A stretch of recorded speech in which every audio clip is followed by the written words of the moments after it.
causing a red flag, and also some aggro between teammates here with Viso and Hunter-Reay. I think Ryan was a bit upset with getting held up by Viso when he was coming out of the pits, but I think it all got resolved. Robby Gordon hits the wall. The yellow comes out. Little fire on the turbocharger. That's oil, and it's not a real concern to the driver as Robby Gordon climbs out.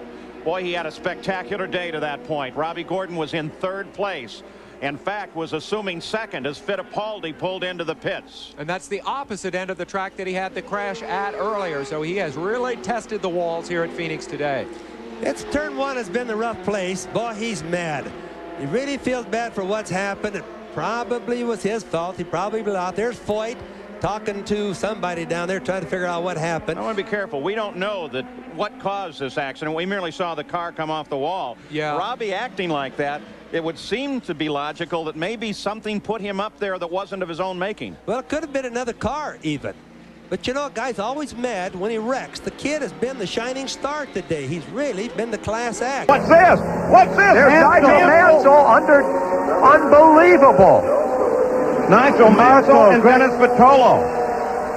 Why? How did they get to this point? An unbelievable situation. Yellow. What is going? The yellow light's been on for several laps. This is on the pit road. But interesting that Mansell and I think Al Jr. were the first guys through. The accident. Maybe they picked up a puncture too. Yeah. Nigel Mansell decides to get out because there was fire on the back of the car, and remember, this is methanol that's burning, and you can't see it. Sam, that's oil that's burning right there, not methanol. You could see it. It's right underneath the engine there. Yeah, but what about Mansell? One of the firemen saw something and went to just totally envelop Mansell. Maybe he thought that Mansell was on fire or saw some of those flames that we can't see from methanol. Nigel Mansell. Here we go. Yes, sir. Jerry, go ahead. Here in the garage, here at the hospital, Nigel Mansell has come out of the infield care center. Nigel, first of all, are you okay?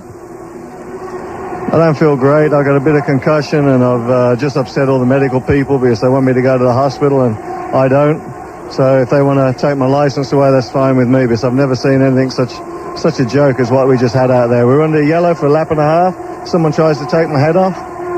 Have you spoken with Dennis Vitolo, Nige, to see exactly what went on, what happened? You speak to him.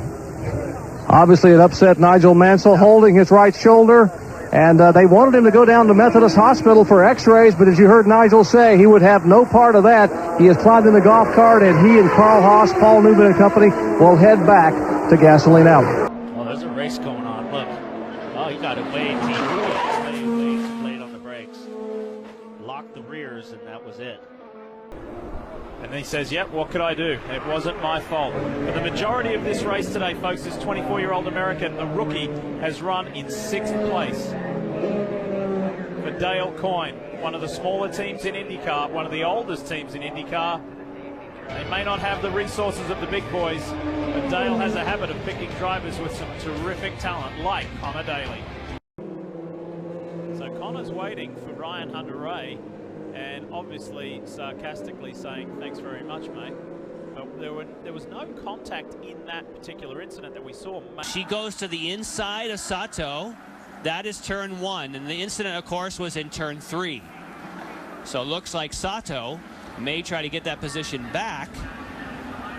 Oh, no, he just gets into the back of her. Well, it almost looked like he was going to go to her left. Just a few laps ago, when Danica Patrick came into the pits and went to exit her pits, she gave the old thumbs up, good try to Takuma Sato, who she got in a fracas with just a moment ago. So no, it wasn't the #1 finger, but it wasn't a good job either, Bob.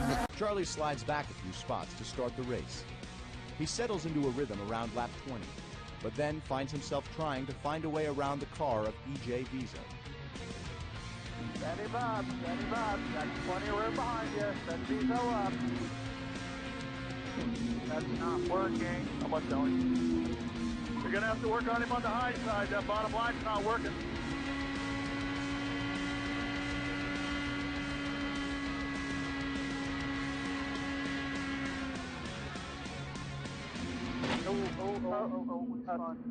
We spun. Yep, we're going backwards. What was Viso doing? Every time I'd go low, he'd go low. Every time I went high, he went high. Because he did it like 4 laps in a row down here, and you're like, okay, the low line's not working. So I started working the high line, and he started chopping me there. Yeah, we saw that. I don't think the car's that bad, actually. I mean, it slid a long ways before it hit the fence.